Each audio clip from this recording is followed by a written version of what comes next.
Hello, hello, hello. Welcome to yet another good episode of To the Fullest, 2TF. I am your host, Ivan Mwapeva, and on today's episode, I have a youth of Vera. Oh wow. No problem. The Valor.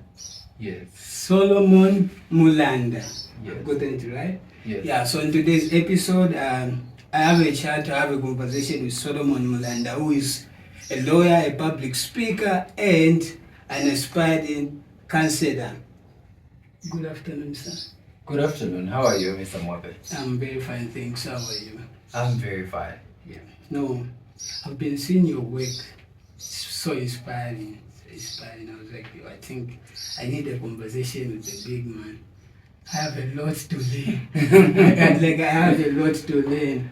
And I remember asking you a question. Yes. When you gave me a response, I was like, yo, this is nothing like what I know. This is just new information to me. Yes. I felt like an empty container. I'm like, yo, let's learn. So to start with Solomon. I would like to codify myself as Solomon Mulanda, or commonly known as the Valor, is a man that believes that everyone can contribute to the change, which is positive change. Yes. And I don't want to introduce myself starting with titles, but I would like to call myself as a person that manifests the hidden potential of people. I'm a nuclear power engineer and thermophysicist by profession. I did it from the Russian Federation for 5 years. I'm also graduating as a lawyer next year. I'm doing my second degree with Unilas. Aside from that, I've also established what is called London Media Creative. I'm the co-founder of that creative media enterprise, which has been in existence for about 5 years. Yeah. Aside from that, I've also founded or co-founded the Valor Training Institute, which specializes in training individuals, business people, on how to communicate effectively on international platforms. I've also served as a president for Toastmasters International, Southern Africa, Zambia, and led in Toastmasters different portfolios as a project coordinator for Southern African region. Yeah. Well, I think that's a lot of achievement and a lot of accolade for someone who's still in their youth or in their prime. And I believe for all this to come, there's some inspirations behind everything. So when we look back, how would you define your life growing up? How was life like growing up as a child? And how did you just get to find yourself and just be the man you are today? I think it's desire, because where I grew up is not different from where people are growing up now. When my parents came to Lusaka, they settled in Mumbai. 3/4 of my upbringing, I spent it there. And I would like to make mention that the desire to make a difference in my society has made me who I am. And as well as the aspect of working hard towards what we have been given also has contributed. And I also like to make mention that living well with people, the ability to nurture relationship, has got me to where I am right now. So in shorter terms, I would like to analyze my upbringing as a person that is of no difference from what other people are passing through. The same thing that they are eating, and the same food that I ate as well. Yeah. Yes, Mr. Mwake. Yeah, so you're talking of Mumbai. I don't think I've been there, but I've heard of the place. Yes. So, and I believe when you look back to Mumbai growing up and the people you grew up with, Yes. not everybody, like you said, despite having the same food, same water, same experiences, same school, not everybody has built themselves to the way you've built yourself. Yes. So, at what point what was your turning moment? What experience made you decide to say, okay, I'm going to be the change I want to be in society? Is there a specific moment where you would like say, okay, I think this is where my mindset shifted, or this is where I began to discover who I was and how best I can contribute to society? I think it was when I was in grade 5, because I delayed in terms of knowing how to read. I so desired so much deep within me that I may be given the privilege to know how to read, and specifically, I wanted to understand what the Word of God stated. And in that regard, I recall so vividly as if it was yesterday when I was washing my clothes and asked myself, saying, is this all that is about life? And what if I die today? What will I be remembered for? What will the people say about me? I was in grade 5 by that time. As such, the question was kept within me. And from time to time, I could think about it. It was more like a seed has been planted within me. Yeah. I was not the first student. I didn't pass number 1 in my primary education. Neither did I come out the best student when I was in secondary school. But one thing that I started doing was being deliberate about my life. And I remember so vividly when a colleague of mine now, who is an aircraft engineer, Vincent Banda, very hardworking man, very hardworking friend of mine, visited me from Garden Chilulu. He came to Ngombe, all the way to Ngombe, to visit me. And when I saw the journey that he undertook to reach my place, I was really moved, because this was a guy that we all looked up to as a friend. And one time, me turning, finding him, visiting me, I saw it saying, no, I need to change my trajectory. I don't need to make my friend feel he wasted his time to visit me and trust me regarding how best I can become and how the best vision that can be manifested. And from there, I really appreciated that move, because it made me feel counted, and it made me now start questioning my attitude towards my secondary education, which by that time I was even in grade 8. Therefore, those are pivotal encounters that I consider so life-changing, that have positioned me to what I'm doing right now. No, that's very, very inspiring. You talked of doing engineering outside the country, Yes. and right now you are pursuing a degree in law, Yes. and you are also running the Valor. The Valor's Training Institute. Exactly. So how do you manage to just divide your time more and balance and give time to everything? And I can see by your hand that this is a married man. So yes, I'm a very married man, out of the market. Out of the market. Yes. So how do you just manage to balance your time, give it to your school, the institution you are running, and being a family man? I think priorities. Yeah. You always know that every man has time. Yeah. Whatever you exert your energy towards begins to flourish. Yeah. A good thing is when you plant a tree, if you don't water it, it will die. That's true. Therefore, I have priorities in my life. If it has to do with the company that we're running, energy must be exerted towards it. If law, what I'm studying, has to be given time and I need to ensure that resources are allocated to it. Yeah. So I would like to say that priorities and being deliberate about what you can become. Yeah. 3/4 of the people, you'll notice that they spend aimlessly scrolling on social media. Yeah. The entire day, finding out who is cheating on who is what, and commenting the entire day.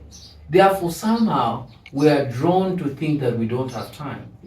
But according to my understanding, every man has time. Therefore, me, myself, have prioritized what is important in my life. Our company is important. The Valor's Training Institute is important to us. The law degree is of great imperative in my life and in my wife's life. Therefore, it deserves allocation of resources and a great commitment that has to be exerted towards it. Yeah. Yes.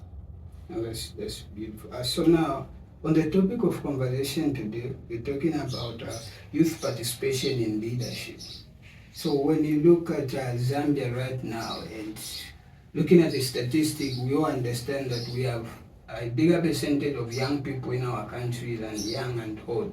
Do you feel we have enough youths participating in leadership at various levels in our country, in church, in school, national leadership, running companies. What's your thought on that?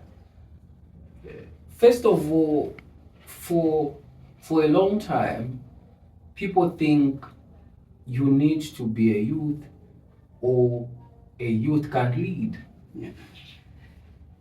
My appeal to everyone out there is that leadership is not a matter of being a youth. It is a matter of vision. When I was leading Lusaka Executive Toastmasters International, it is an organization that encompasses CEOs, directors, influential politicians. Yeah. I served as a president when I was still a student. And by that time, if my memory serves me right, I was 27, 26. I was just here, one of the youngest members, but yet elected to be the president, leading this institution. Therefore, it made me question a lot of things. Leadership does not require you to be a youth to lead people that are older than you. Therefore, every man that is competent or every woman that is competent has the ability to serve. The problem becomes, Mr. Mwape, you are not competent. Yeah. But for the virtue of you being a youth, should we usher you into leadership? No, it doesn't work like that.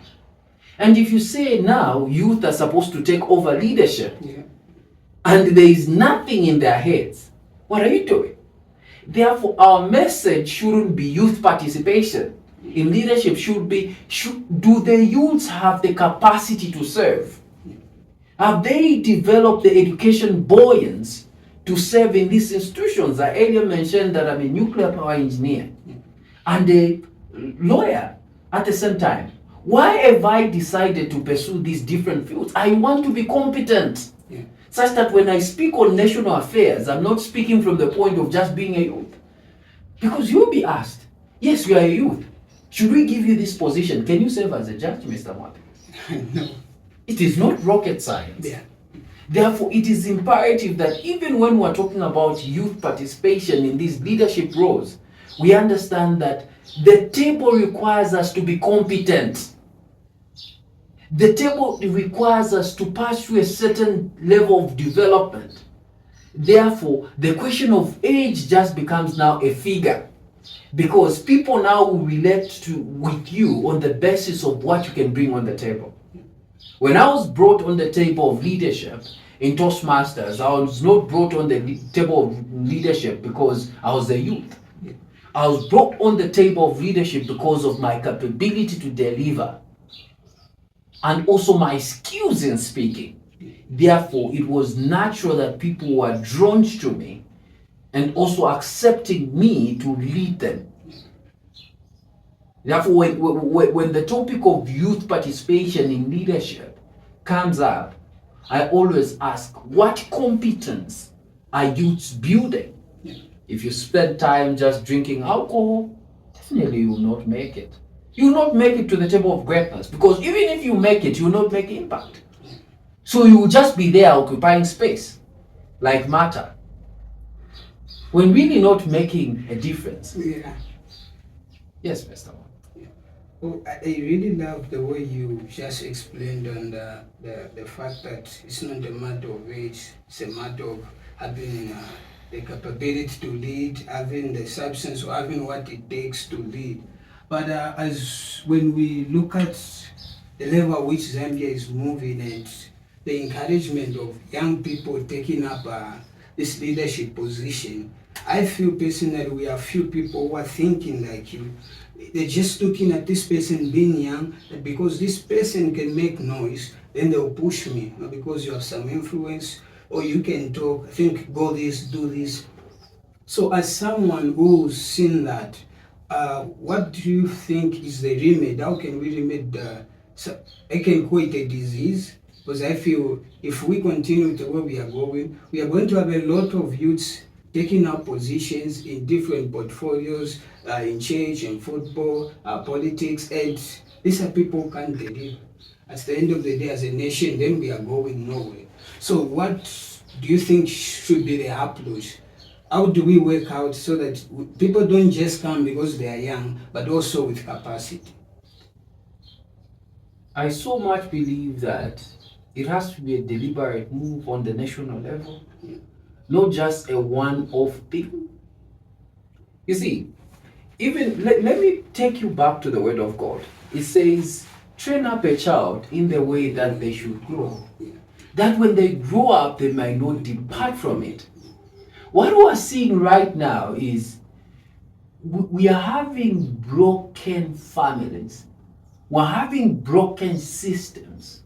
Remember when we were in school, I don't know right now, there was effective guidance department in every school where they could explain the different career path that every one of us was supposed to take. For those that desire to become teachers, they're also guided, accountants. But right now, we no longer see it. I can meet a conductor that is just 12 years old. Mukwela, mukwela, mukwela, mukwela. What are the authority doing about it?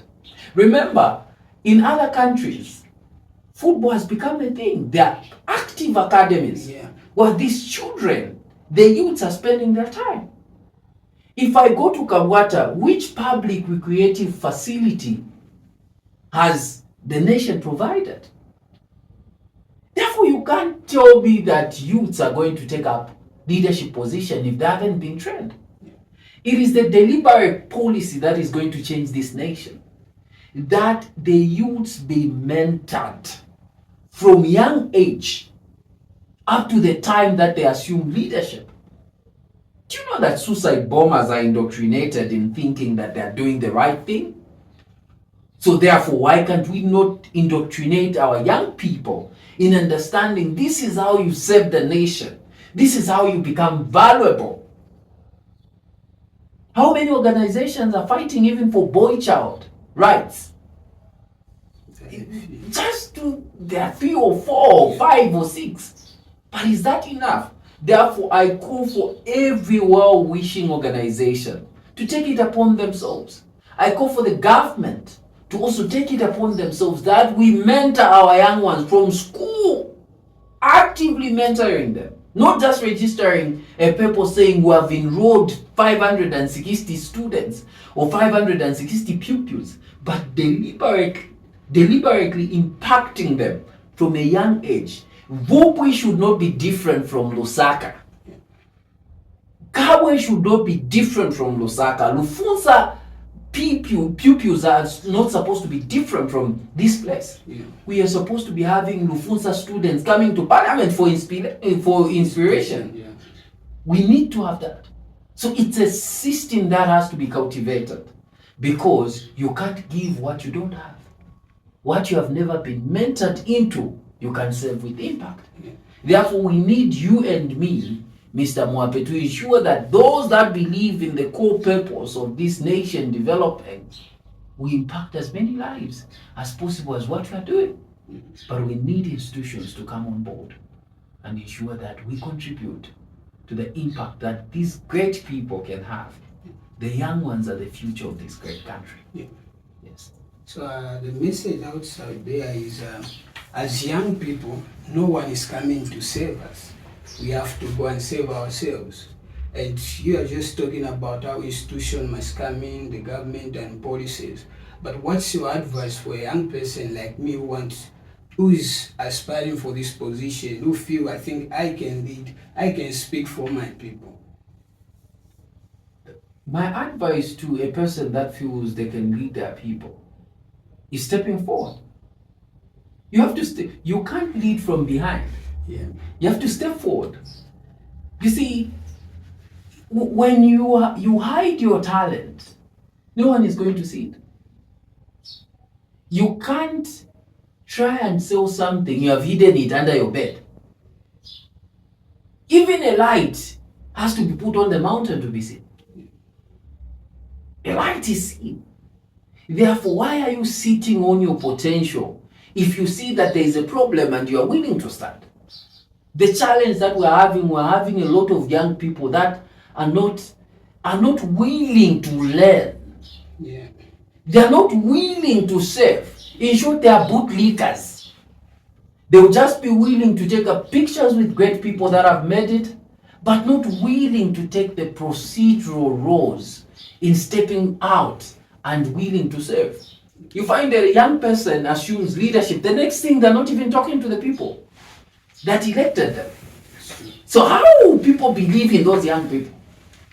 Imagine they elect you, start insulting them. Aparombana na fikaine. Ninebo mwapene.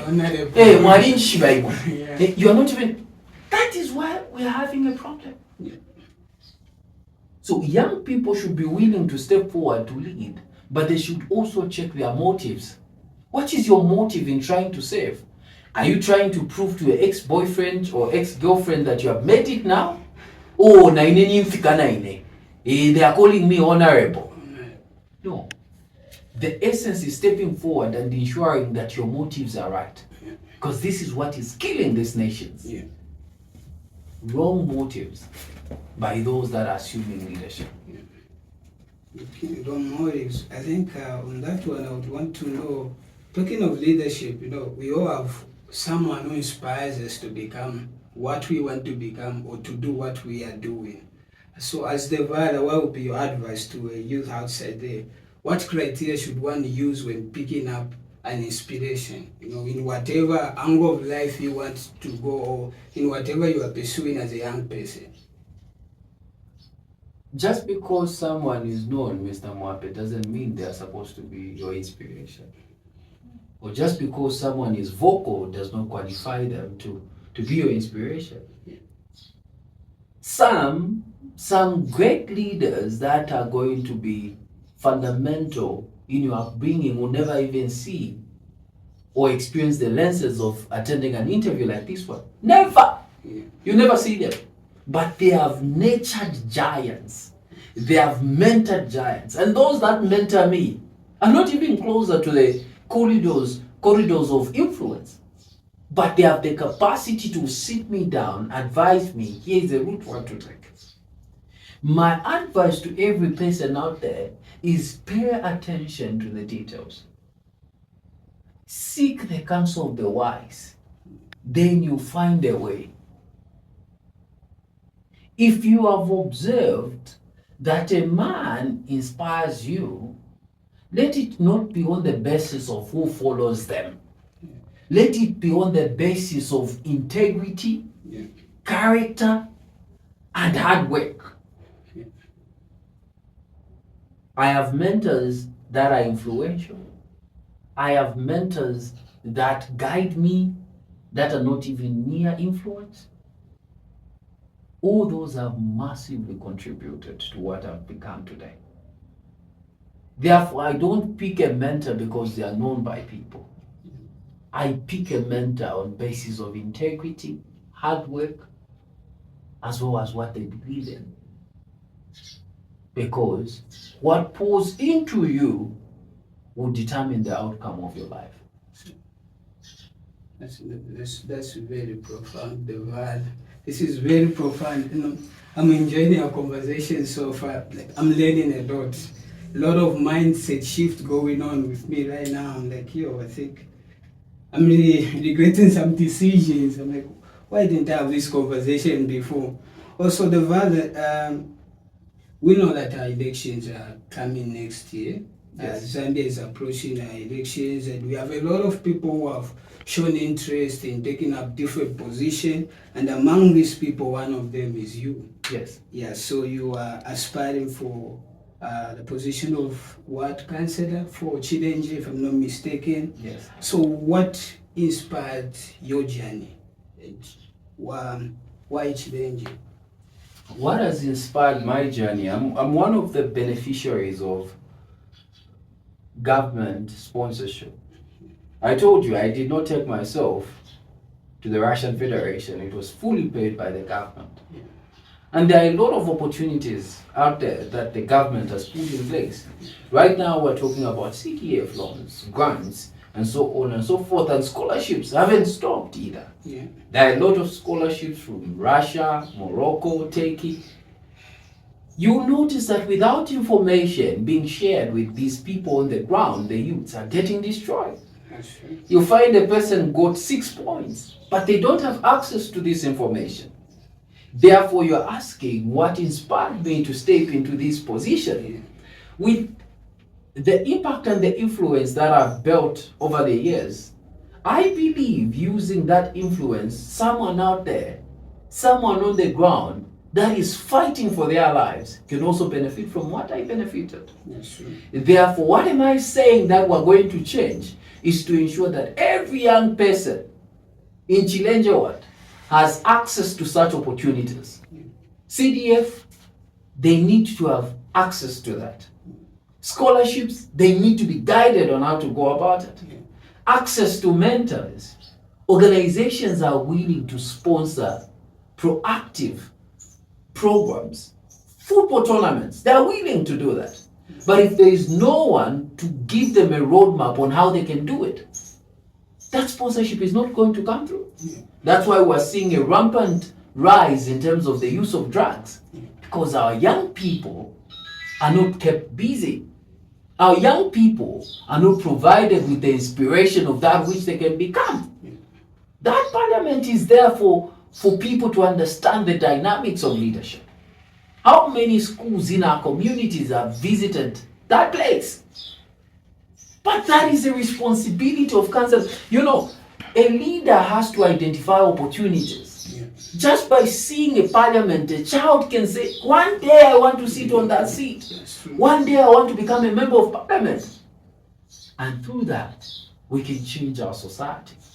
Therefore, my standing there is to ensure that everyone has access to such opportunities. For Banamayo, we can't claim that someone that is in Amayo, that is 32, their life is done. What things can they be empowered with? Mr. Mwape, you were there when we were talking about the leadership training that we did. Yes. One of the information that was shared was the aspect of unit trust. A lot of people do not know about that aspect. That's true. But if this information can be shared with the people on the ground, instead of spending everything, they can be spending some money. For the marketeers, programs like empowering them on how to manage and grow their businesses, all these will be made available because we are willing to see the growth. I and my team are willing to see this growth because we are actually beneficiaries of such opportunities. Yes. Yeah, so a lot of young people, who are aspiring for this, they are rushing into the shadows of others who've already established themselves, others who've made a name. Like you said, you don't just pick an inspiration because of who follows them or the number of influence they have. So looking at the Valor, I think, to my understanding, is you are going as an independent person. Yes. So what made you decide to go alone and not to stand on any party? You see, there must be alignment with the belief system. There must be alignment with the belief system. The other political parties have their own people that have been with them. And there is no restriction on how a person should come to the political scene. Therefore, I believe that this is the time to have a neutral ground, not affiliated to any political party. Someone that can be a link between the government and its people. And I believe that when we understand that leadership is not the affiliation of any political party, we begin to appreciate even independent candidates. Because the measure shouldn't be where you come from. The measure should be the standard of your impact, what you can do. What are you willing to deliver? And by this I simply mean not manifesto coated with lies. I mean the manifesto that is real and well crafted to delivery processes. And therefore, if we're promising the people saying they're going to have access to CDF and the process on how they can do it, should be that actual thing that is supposed to take place in 2026 and beyond.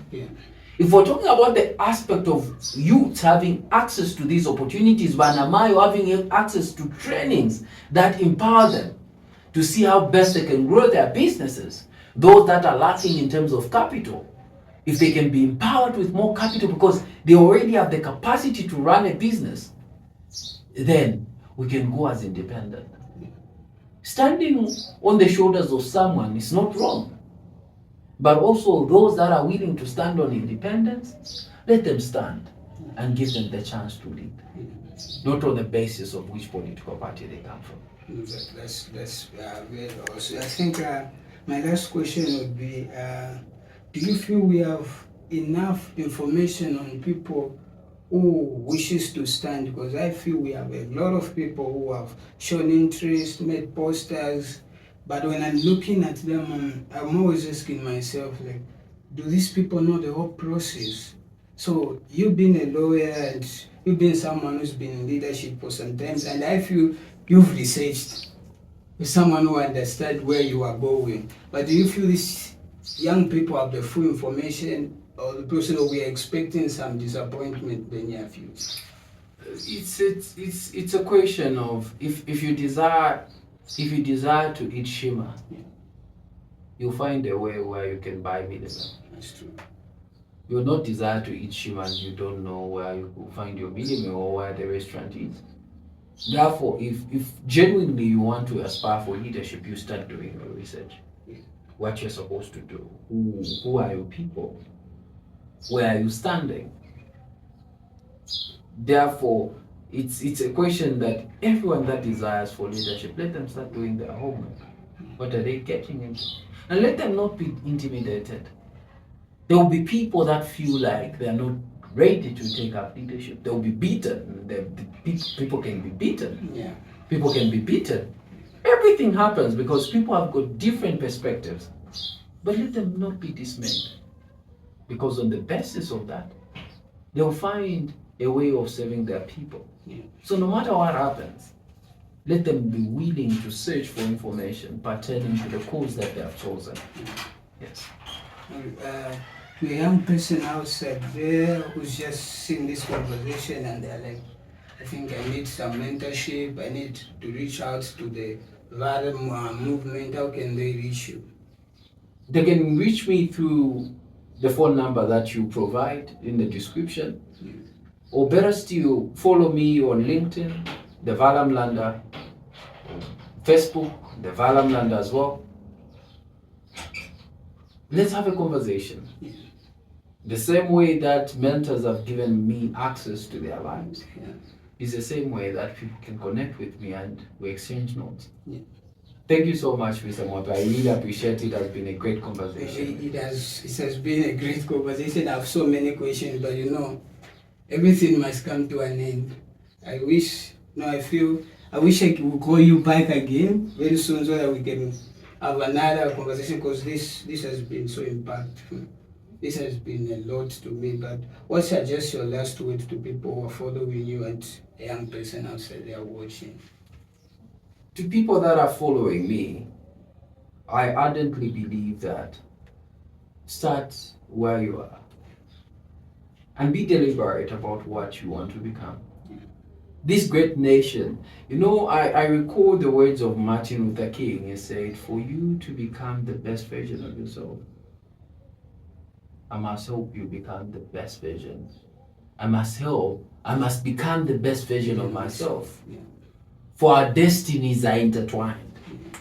So if we're having people in the society that have become armed robbers, they are preventing us from having the quality of life that we would have had it been that they fulfilled their dream. Yeah.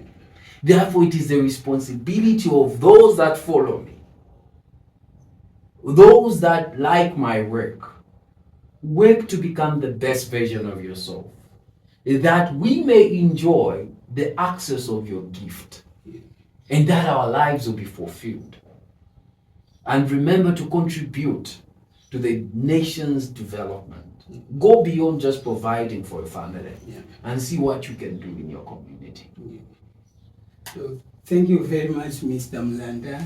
It was great having you today. I've learned so much, and wishing you all the best as we approach 2026. Thank you so much, son. No, you are welcome. There you have it, people. On today's episode, I had the Valor, Mr. Solomon Mulanda. Until next time, I've been your host, Ivan Mwapeva Gwada. Bye-bye.